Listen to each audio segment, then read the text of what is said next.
तस्वीरें दिखाना चाहेंगे अपने दर्शकों को। देखिए, इस समय की सबसे ताजा तस्वीर है ये, जो तबाही की तस्वीरों की बात हम कर रहे हैं, जो मलबा है वो यहाँ पर देखिए यूक्रेन के सैनिकों को ये आप उस पूरे इलाके में सैन्य मौजूदगी भी देख सकते हैं। कीव पर कब्जा रूस का लक्ष्य है, कीव पर कब्जा रूस का लक्ष्य है। वहां की नेताओं को हटाना, अपदस्थ करना, ये उनका लक्ष्य है। और राजेश, कीव तक आपने भी कहा कि 3 दिन में वो पहुंच जाएंगे, ये नहीं सोचा था। वहां भीषण मुकाबला हो रहा है, बमबारी हो रही है, आमने सामने के संघर्ष की भी खबरें बहुत सारी आ रही हैं अब कीव के इर्द गिर्द से। राजेश, देखिए श्वेता, हमें कुछ चीजें समझने की जरूरत है। ये पेक्यूलियर कंट्री है, ये हिंदुस्तान पाकिस्तान हिंदुस्तान चीन नहीं है। इस कंट्री की अपनी पेक्यूलरिटीज हैं, पॉपुलेशन की अपनी पेक्यूलरिटीज हैं। कीव कोई फोर्ट्रेस सिटी नहीं है, इसके आसपास कोई पेरीमीटर डिफेंस नहीं है कि वो चारों तरफ से उसकी रक्षा करेंगे और फौज लड़ेगी। कीव एक बसलिंग मेट्रोपोलिस है, दूर दूर तक फैला हुआ है, उसमें कौन कहीं कभी भी घुस सकता है, नंबर 1। नंबर 2, जहां तक पिच्ड बैटल्स हैं, जो मेरे सोर्सेज हैं उनके हिसाब से जो उन्हें बताया है, कीव के उत्तर में लगभग 7-8 किलोमीटर दूर कुछ पिच्ड बैटल्स चल रही हैं। जहां तक शहर का सवाल है, ज्यादातर एरिया में कुछ नहीं हो रहा है अभी। मेरे कुछ 2-3 लोगों ने मुझे भेजा है कि यहाँ शांति है, हमें अभी डर लग रहा है, लेकिन सब कुछ ठीक ठाक चल रहा है। तो ये नहीं कि पूरे कीव में लड़ाई चल रही है, उत्तर में लड़ाई जरूर चल रही है। ये मैंने कई सोर्सेज से कंफर्म कर चुका हूं मैं। शहर की कुछ पॉकेट्स में फायरिंग हुई है, कल काफी बमबारी भी हुई है, लेकिन सिविलियन टारगेट्स ज्यादा तक हिट नहीं किए गए हैं, जहां तक मेरी इंफॉर्मेशन है।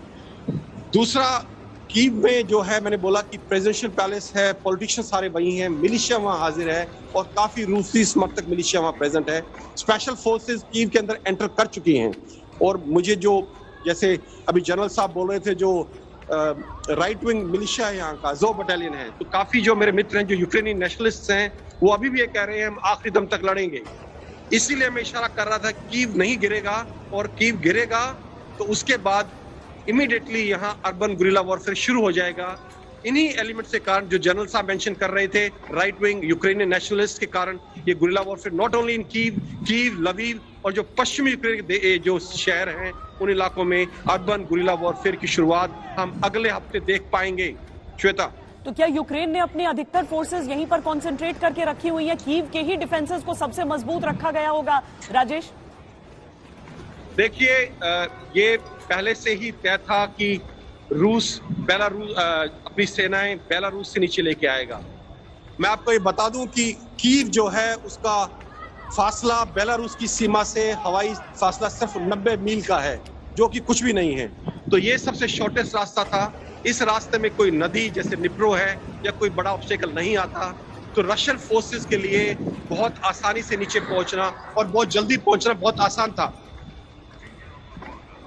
तो ये जो हुआ है, उनकी फोर्सेस आई हैं, उन्होंने चेरनोल पे कब्जा किया है और नॉर्थ में उनको रोक लिया गया है, वहां पिच्ड बैटल्स हो रही हैं। उसके अलावा जो शहर है, मेन सिटी है कीव, कुछ इलाके बिल्कुल शांत हैं और कुछ इलाकों में छुटपुट घटनाएं हो रही हैं, जो कि स्पेशल फोर्सेस के ऑपरेशंस चल रहे हैं।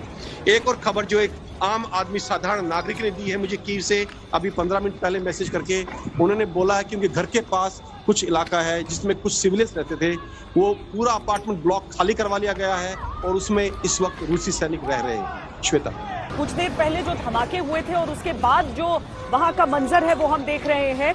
राजेश, जो एक एयरबोर्न ट्रूप्स रशिया के, उनके कमांडोज पैराड्रॉप होने की बात की गई थी। दूसरी तरफ ये बताया जा रहा था कि जो ब्रिजेस हैं उन्हें उड़ाया है यूक्रेन की आर्मी ने, ताकि कीव तक नहीं पहुंच पाए रूसी सैनिक। जो पिच्ड बैटल एक तरह से कहें हम कीव के लिए चल रही है, आपके हिसाब से और यूक्रेन के आकलन में कितना समय हो सकता है? क्योंकि अगर प्रेसिडेंट वहीं पर है और रशिया का लक्ष्य ही वही है। देखिए श्वेता, मैं खुद एक पैरा कमांडो रह चुका हूं, मैं एक पैराट्रूपर रह चुका हूं। मुझे पता है कि पैराट्रूपर्स का इस्तेमाल कहां होता है, कब होता है, कैसे होता है। आमतौर पे पैराट्रूपर्स का इस्तेमाल दुश्मन की जो उनकी डिफेंसेस हैं उनके पीछे जाने के लिए होता है, जो उनकी लाइंस है, जहां उन्होंने मोर्चा संभाल रखा है।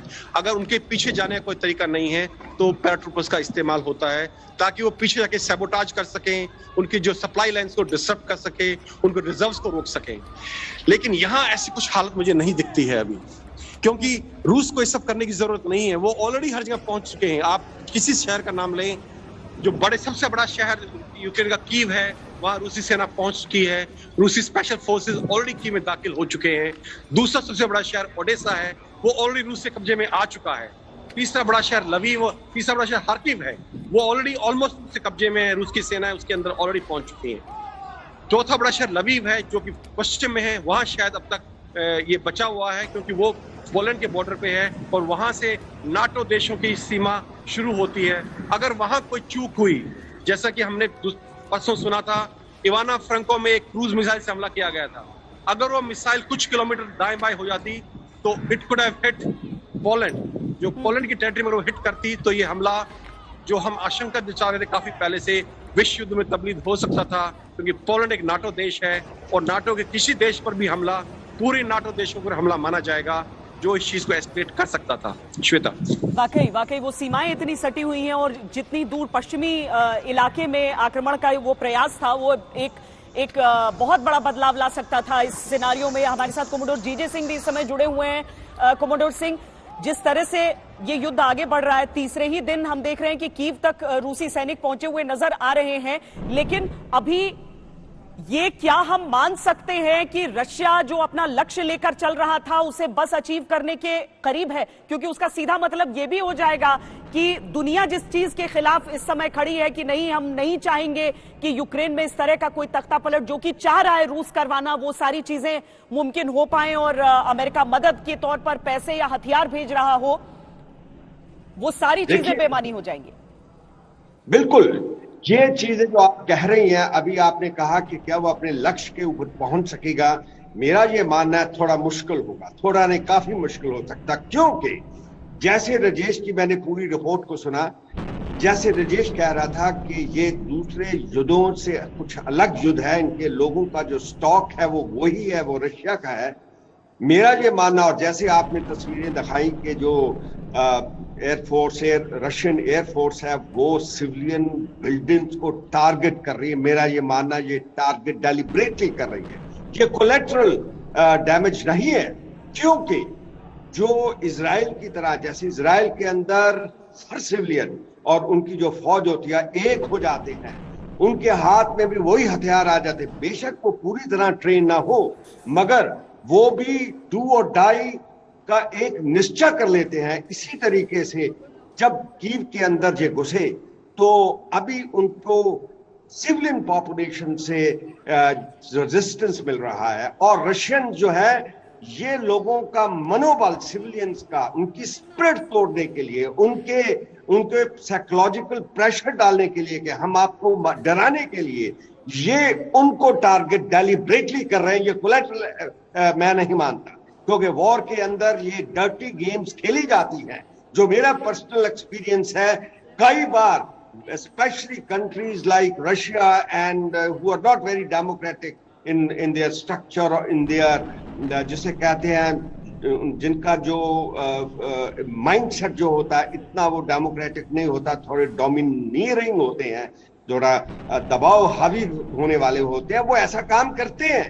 तो ये इनकी समझी सोची चाल है कि जो सिविलियंस हैं उनकी स्पिरिट को तोड़ा जाए, लड़ाई लड़ने को उनको डरा दिया जाए, मगर जो सिविलियंस हैं वहां के, जैसे राजेश बता रहा था, वो ऐसे लग रहा है कि they have totally determined, they will fight to death, therefore they will have resistance, it will not be easy to besiege. यहां तक कि मैंने ये भी देखा है कि जो उनके प्रेसिडेंट हैं उन्होंने भी अपनी वो बैटल रिग डाल ली है, वो कहते हैं मैं लड़ूंगा। जैसे आप पहले बता रही थी, उसने सवारी जो उसको दे रहे थे निकालने की, उसको मना कर दिया अमेरिका, नेटो फोर्सेस पे हमें नहीं चाहिए, मैं भागूंगा नहीं। वो अश्वगानी की तरह नहीं है।